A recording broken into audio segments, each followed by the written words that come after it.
Les vraies voix, Frédéric Brindel. Il vous a surpris, Joe Biden, le président des États-Unis. Effectivement, c'est un peu fort ce qu'il a dit. Ça a aussi inquiété ceux qui sont dans la diplomatie sur ce terrible conflit et l'invasion de l'Ukraine par la Russie. Nous en débattons tout de suite. Sud Radio, les vraies voix. Le débat est ouvert. Joe Biden va-t-il trop loin concernant Vladimir Poutine? C'est la question Sud Radio dans les vraies voix que nous abordons avec Philippe Bilger, Jean Dorido, Caroline Pilastre qui sont avec nous.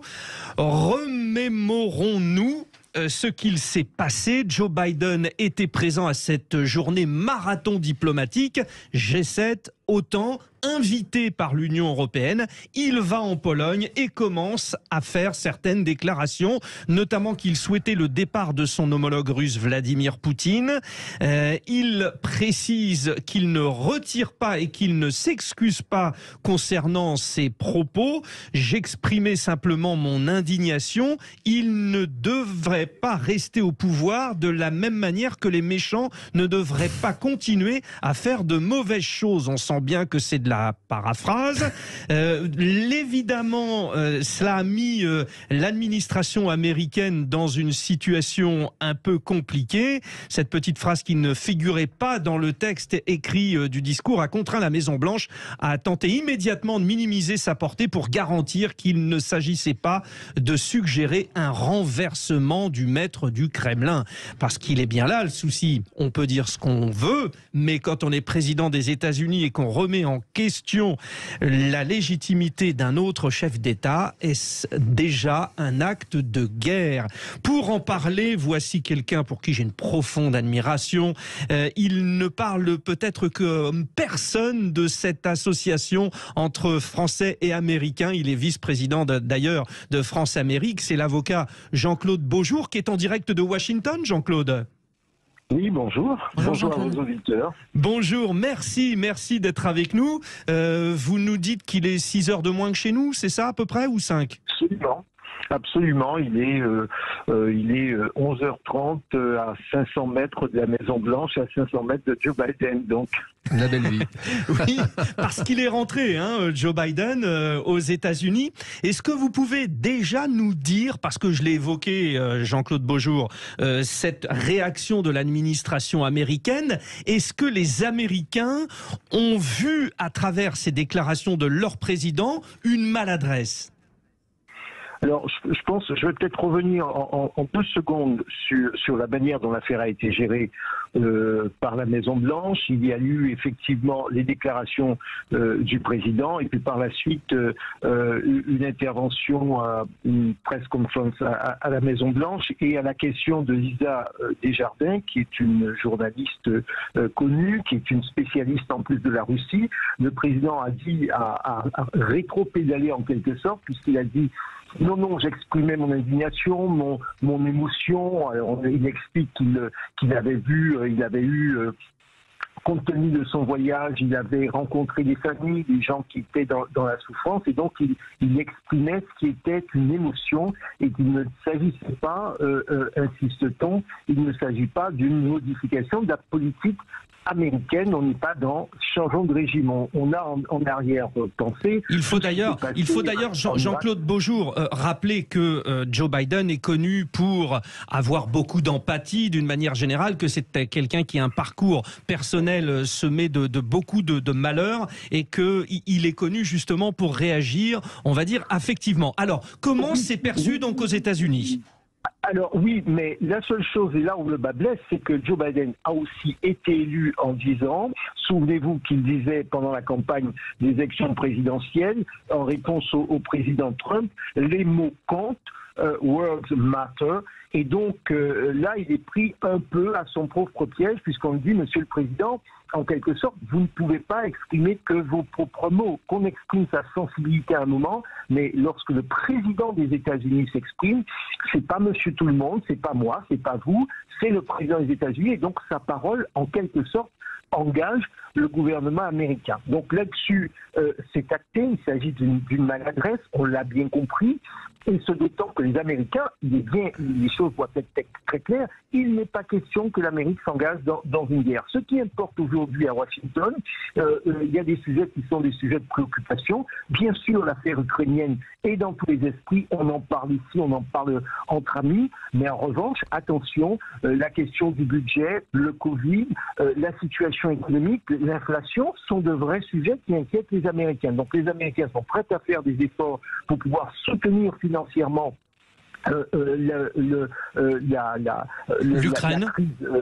l'Ukraine, mais en revanche, il n'est pas question, en tout cas, je n'entends pas chez les interlocuteurs que j'ai, je n'entends pas, et dans l'opinion publique américaine, il n'y a pas de volonté de partir en guerre. Donc là-dessus, c'est effectivement une maladresse de Joe Biden.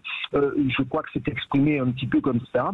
Et surtout, la journaliste commence bien en lui disant « Vous êtes l'homme politique qui a la plus grande expérience de politique internationale, en quelque sorte, pourquoi avoir fait cette déclaration ?» Oui, d'une certaine manière, pas vous, Monsieur le Président. C'est bon. Alors nous allons faire, Jean-Claude Beaujour, un petit tour de table. Commencer, cher Philippe Bilger. Là, on est finalement dans un président ne devrait pas dire ça, mais on est même aussi dans dire tout haut ce que les gens pensent tout bas. Mais justement, ça, c'est un discours qui est un peu populiste et pas celui d'un président. Philippe. Oui, alors Frédéric, évidemment, je ne connais pas les États-Unis aussi bien que notre ami Jean-Claude, mais trois observations qui ont plutôt un caractère psychologique. La première, bien sûr, et je ne veux pas offenser le président des États-Unis, je pense que dans certaines maladresses, il y a l'effet d'une maturité trop appuyée, je veux dire, pour ne pas utiliser un terme choquin. C'est joliment dit. La deuxième observation, c'est que je crois que même si les États-Unis sont indignés par l'invasion de l'Ukraine et le comportement de Poutine, ils sont à distance de la tragédie et en définitive, l'outrance des mots, en quelque sorte, compense l'éloignement et une certaine manière de passivité obligatoire. Et troisième et dernière observation, je suis frappé de voir à quel point le président Biden n'a pour obsession à chaque fois que d'opposer au souci d'équilibre et d'intelligence d'Emmanuel Macron, qui ne veut pas jeter de l'huile sur le feu puisqu'elle est chargée de négocier et de téléphoner à Poutine. Il fait l'inverse, Biden, c'est-à-dire que là où notre président cherche à apaiser, Biden, par une sorte de prurite de l'excitation, fait le contraire, notamment par le terme boucher, qui n'est pas absurde en lui-même de mon point de vue, mais qui n'est pas à jeter dans un climat de négociation. Jean-Claude Beaujour, je rappelais votre vice-présidence de l'association France-Amérique. On sait que la France entreprend un gros travail diplomatique avec son président de la République, Emmanuel Macron. Est-ce que cette déclaration de Joe Biden peut créer quelques tensions, sachant que dans un passé proche, il y en a eu, rappelons l'histoire de la vente des sous-marins en Australie, etc., etc.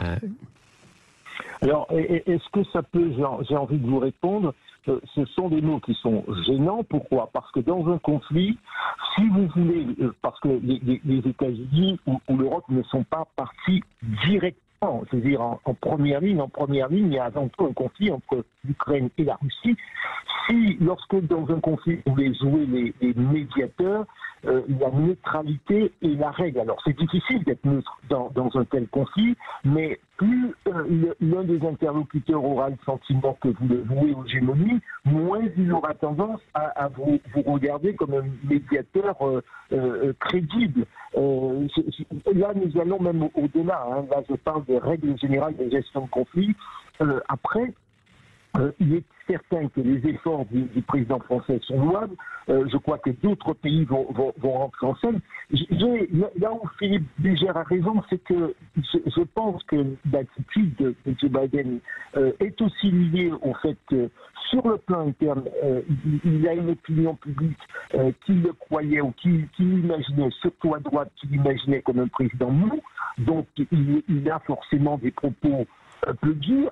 Oui, là, il fait preuve d'un fort tempérament, on va dire. Exactement, des propos un peu durs, tout en sachant, et c'est toute l'ambiguïté. Moi, j'ai écouté un certain nombre d'émissions politiques de journalistes très introduits à la Maison-Blanche qui disaient que toute l'ambiguïté, c'est qu'il tient ses propos durs, mais en même temps, tout le monde il est acquis qu'il n'y a pas de guerre au sens militaire du terme, que l'Amérique n'a pas l'intention de s'engager dans un conflit du type de ce qui s'est passé en Irak, en Afghanistan, etc. Donc, alors, Jean-Claude Beaujour, donc je le rappelle, hein, vous êtes en direct de Washington. Alors, la liaison n'est pas non plus exceptionnelle, mais on vous comprend bien. Caroline Pilastre intervient.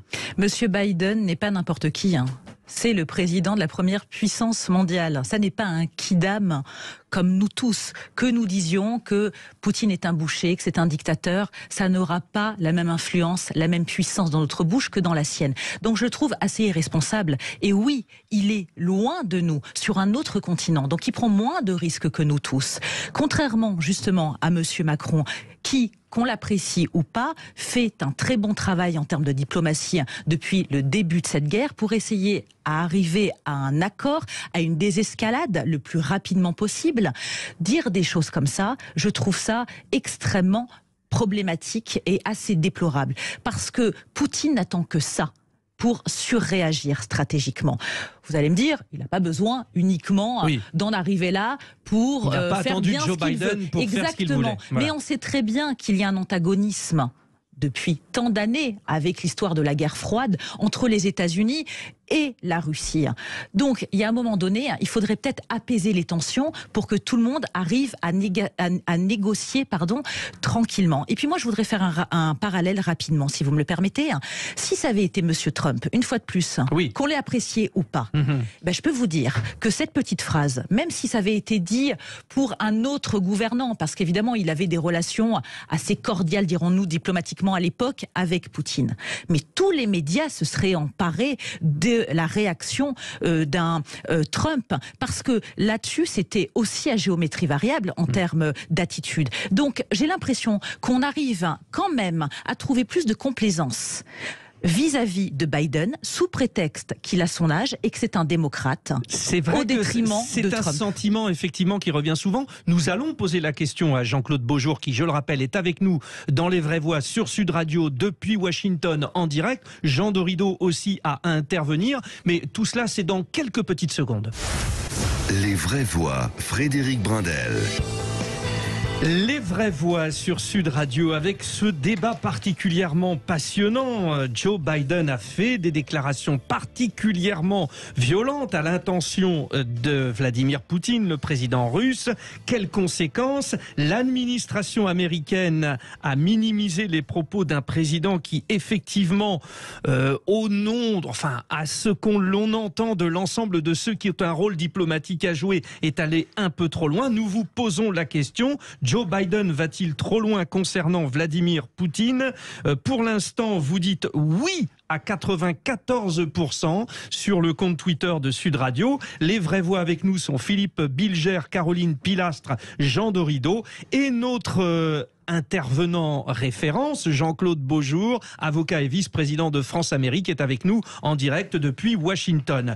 Cher Jean-Claude Beaujour, juste avant la petite respiration sur Sud Radio, Caroline Pilastre a évoqué la différence de traitement, c'est évident en France, entre Donald Trump et Joe Biden. Est-ce que vous percevez les éventuels excès de Joe Biden comme étant sanctionnés de la même manière que ceux de Donald Trump aux États-Unis? Alors c'est vrai, je ne sais pas si vous m'entendez mieux, c'est vrai très que bien, ce matin, très bien. Je me suis amusé à regarder un peu les réactions de la presse, les réactions, alors à part quelques articles, bien sûr, il y a eu la conférence de presse, les rectifications qui ont été apportées, mais c'est vrai que ça ne fait pas la une de l'actualité, il n'y a pas de déferlement dans les médias. Il y a un article dans le Washington Post où il y a un éditorialiste qui dit arrêtez arrêtons de trouver des excuses à Joe Biden, mais on ne peut pas dire que ce soit le sujet de conversation le plus important aujourd'hui à Washington. J'ajoute que ce qui est plutôt mis en avant ce matin, on est en début de matinée, je rappelle, ce qui est plutôt mis en avant dans les différentes communications, ce sont les discussions, c'est le fait que Joe Biden s'est entretenu ou va s'entretenir de nouveau avec l'ensemble des leaders européens, ce sont les discussions qu'il y a entre l'Ukraine et la Russie de Vladimir Poutine. Voilà, c'est plutôt ce qui est mis en avant et beaucoup moins la gaffe dans laquelle un certain nombre rappellent en disant il se trouve que c'est une phrase qui n'était pas dans les remarques qui avait été préparé pour le président. Oui, ce n'était pas ce n'était pas dans le texte officiel. Hein. Bon, il avait évoqué son. Absolument. Oui. Il avait évoqué. Les remarques qui lui étaient préparées. Il avait évoqué son indignation morale au sujet de la manière dont Poutine agit. Les actes de cet homme, c'est juste de la brutalité, a-t-il martelé. Mais personne ne croit que je parlais de renverser Poutine. Et c'est là qu'elle ose d'une certaine manière. Jean Dorido veut intervenir. Alors oui, moi j'aurais des questions à poser à notre ami Jean-Claude Beaujour, parce que d'abord, j'ai le sentiment qu'on retrouve en réalité l'ambiance que les moins jeunes d'entre nous ont connue pendant la guerre froide. C'est-à-dire qu'on a un niveau de violence réelle et de violence verbale qu'on ne connaissait plus depuis très longtemps, dans le fond. Et alors précisément, j'aurais deux questions pour Jean-Claude. D'abord, la première, sans je dirais, faire de soupçons excessifs et sans non plus faire de naïveté excessive, est-ce que cette maladresse est vraiment une maladresse? Parce que ce sont quand même pas des débutants. J'entends bien Philippe Bilger qui suggère que Joe Biden est un peu une momie, si j'ai bien compris. Maintenant, voilà, je pense que quand même, il connaît le job. Alors ça, c'est votre première question. On va avoir la première réponse et après, vous revenez pour la deuxième. Jean-Claude, c'est à vous. Alors, moi j'ai le sentiment que c'est vrai que c'est plutôt une maladresse, parce que le paradoxe, c'est que Joe Biden est un homme, un politique expérimenté, c'est un homme qui a quand même une maîtrise de ces sujets, et il savait, et si ça avait été intentionnel, je pense qu'il imaginait très bien qu'il y aurait pu y avoir des conséquences fâcheuses pour la Maison-Blanche. Donc je crois qu'il s'agit d'une maladresse, et malheureusement il nous a habitués à quelques-unes de ce genre. Je n'imagine pas qu'il l'ait fait sciemment. Si vous voulez, compte tenu du risque que cela peut générer sur le plan de la politique intérieure. Mais il a un côté, et il faut lui reconnaître, compassion. Voilà, alors je dis pas que c'est bien, mais c'est un peu son premier réflexe. Si j'osais, on peut dire que Pierre Richard aurait adoré jouer le personnage de Joe Biden au cinéma. Deuxième question, Jean Dorido. Je vous laisse vraiment responsable. Non, je parle pour Pierre Richard. Vous avez bien compris que j'y vais avec des pincettes. Deuxième question, Jean Dorido. Pierre Richard. Et alors, la deuxième question, c'est est-ce qu'on peut imaginer, sans basculer dans le délire, qu'il puisse y avoir une volonté américaine de finalement installer quelqu'un à eux, même au plus haut niveau de la Russie. Ça s'est vu en Europe.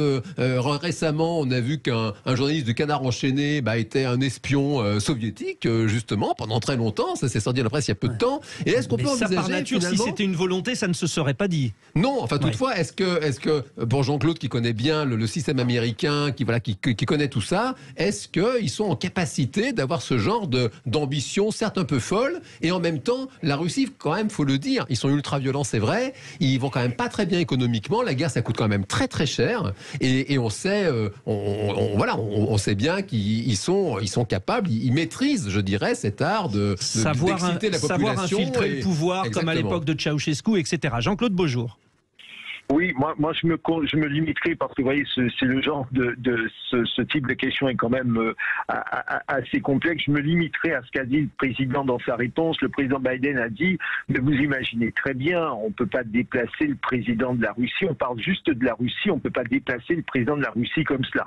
L'air de dire, ça n'est pas un petit pays, on a autre chose à faire, ça ne serait pas aussi évident que cela. Donc moi, je serais plutôt prudent sur ce type de démarche. Je pense qu'aujourd'hui, le président est dans un processus où il va y avoir des élections de mid-term. Les républicains se préparent pour les élections présidentielles de dans 2 ans. Il a des préoccupations internes, y compris sur le plan politique, économique et social. Tout à l'heure, une analyste disait on n'est quand même pas complètement sorti du Covid. Ça a des conséquences économiques, sociales. Je pense que les préoccupations des Américains sont plutôt là-dessus. Et je ne pense pas que la grande idée des Américains d'intervenir sur des plateformes internationales, quels que soient les enjeux, soit à l'heure soit dans le menu.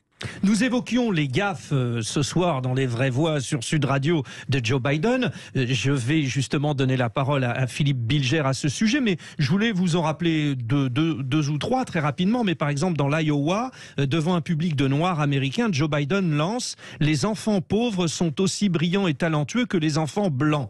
Vous imaginez un petit peu la gaffe. En 2006, par exemple, dans le Delaware, nous choisissons la science plutôt que la fiction, nous croyons en la vérité plutôt qu'au fait. Vous imaginez? Wow.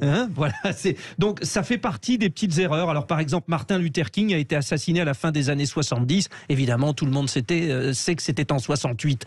Philippe Bilger, donc le personnage de Joe Biden. Mais je rejoins évidemment ce qu'a dit Caroline et ça me conduit à une forme d'indulgence à l'égard de Biden.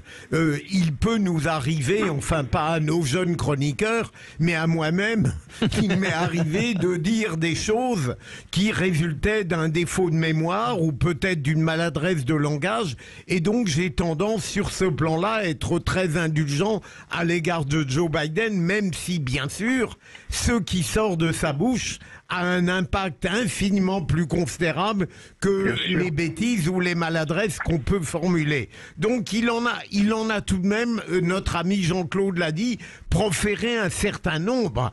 Confusion de certains pays, on a envahi l'Ukraine, ainsi de suite, on a envahi la Russie à un certain moment. Il fait des confusions qui montre qu'en dehors de la lourde charge d'être président des États-Unis, il doit gérer également un certain âge. Et ça n'est pas simple. Dans les gaffes qu'on a rappelées, Jean-Claude Beaujour, il y a beaucoup de problèmes de perte de mémoire, finalement, hein ? Oui, bon, vous savez, moi je suis assez favorable, et c'est pas Philippe Bilger qui me démentira, au respect de l'état de droit. Les électeurs américains ont fait un choix, ils ont fait le choix de l'homme qui est Joe Biden avec l'âge qu'il a, ils auraient pu faire un autre choix, mais c'est ainsi.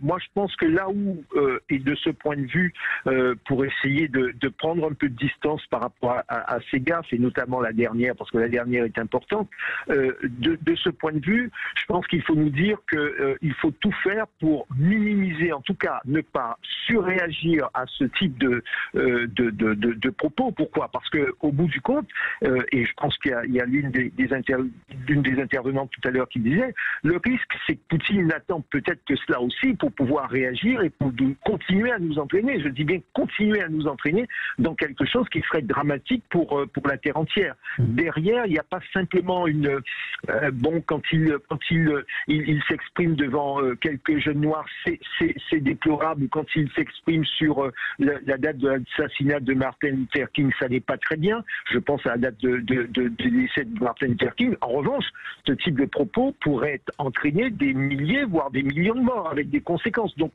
nous devons tout faire, et peut-être que c'est le parti pris d'un certain nombre, pour ne pas se laisser emporter par cette expression, comme a dit le président. Je crois qu'il a dit, il a exprimé son indignation. Donc alors, on va prendre ça pour de l'indignation. Donc la question c'est aussi que fait Kamala Harris, sa vice-présidente. Merci. C'était bon, alors attendez justement. Oui, peut-être Caroline Pilastre. Attendez, Caroline Pilastre intervient et on revient vers vous, Jean-Claude Beaujour. Je le rappelle, vous êtes en direct de Washington sur Sud Radio. Justement, pour en revenir à la vice-présidente, vous savez très bien que M. Biden a été placé là pour dégager, je vais parler trivialement, Trump. Donc clairement, ça a été le meilleur candidat, celui qui était le plus consensuel pour les démocrates. On sait très bien qu'il ne fera qu'un mandat et que potentiellement c'est sa vice-présidente qui prendra le relais par la suite. Les petites gaffes qu'il fait nationalement, sont quand même plus que tendancieuses. Mais comme vous le disiez, Frédéric, à l'international, ça nous concerne tous. Donc il n'a pas conscience peut-être de ce qu'il dit, parce que neurologiquement, on dit qu'il serait sénile. On va pas se moquer, si quelqu'un est malade, il est malade, bien évidemment. Mais quand même, parler de cette manière face à un Poutine qui n'attend que ça pour envoyer des armes chimiques ou potentiellement l'arme nucléaire, attendez, là on n'est pas une fois de plus dans un film de science-fiction. C'est la réalité. Et puis en premier lieu, je pense aux Ukrainiens et aux Russes qui sont en train de subir cette guerre. Nous, on est aux frontières de cette guerre. Elle est à notre porte. Pour l'instant, on en parle par rapport à l'hyperinflation. Mais si justement il y a une surenchère de la part de Biden qui s'en prend de cette manière à Poutine, l'autre va forcément surréagir. Donc que va-t-il se passer? Moi, je pense qu'il doit être mis à l'écart pour le moment et qu'on doit revenir à une diplomatie américaine beaucoup plus neutre, avec une espèce de déontologie politique, si je puis dire, une diplomatie à la Macron ou à l'israélienne ou à l'indienne pour arriver à une désescalade. Une petite minute de conclusion à donner à Jean-Claude Beaujour, notre invité depuis Washington. Peut-être donc sur Kamala Harris, est-ce qu'elle s'exprime beaucoup ?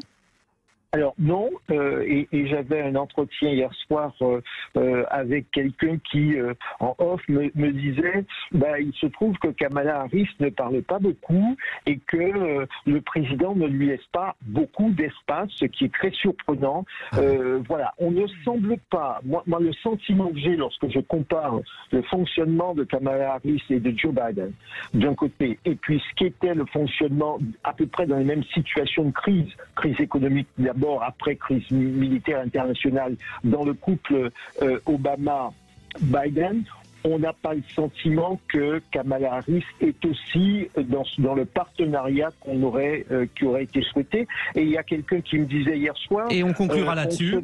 On se demande même si elle sera candidate, si ça sera la candidate à la présidence des États-Unis. Et à cette occasion, bien sûr, Jean-Claude Beaujour, nous vous réinviterons sur Sud Radio. C'est toujours un plaisir. Et je le dis franchement, parce que j'ai eu l'occasion de le croiser sur des émissions de télévision. Jean-Claude Beaujour, c'est toujours un régal. Vous restez avec nous, Les Vraies Voix, c'est Sud Radio. On revient dans un instant.